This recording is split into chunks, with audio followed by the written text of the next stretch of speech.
तू थांब आता, मी माझ्या मोठ्या भावालाच नाव सांगतो. हा मला त्या शेजारच्या मयूरने हाणलंय, चल ना लवकर. आणि मयूर नाही बरं चल बरं त्या मयूरला सांगतो मी. आयल कबून आमच्या पोराला हाणलं काय माहिती. अहो तिथं बसलाय कसा. देखो है हो चली धरती सागर तारे राज मेरा ही प्यारे आसमां को छूकर देखा मला कोण हाणतो, त्याला हाण ना, त्याची चुकी आहे. अरे बाळा तो गडी बघ केवढा आहे, तू केवढा. चूक त्याची असली तरी तेव्हाच तुला हाणीन, आणि चूक तुझी असली तरी तेव्हाच तुला हाणीन. अरे ते आपल्या दोघाला बी हाणीन. ग बस चल ना घरी, जा शाळात पळ.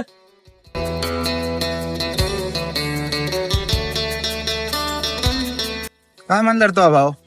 काय नाही आपलं असंच त्याचं नकली मानाव घेत जाऊ. काय नाही लावला शाळात मी त्याला. हायला बारक्या भावाने लय मोठ्या गाड्या संग पंगा घेतला होता भाऊ. जर काही बोललो असतो तर त्याने मी बी दात पाळले असते की ठाकेस. बरं झालं मिटून घेतली ती. हा ना, भीती वाटली होती जरा.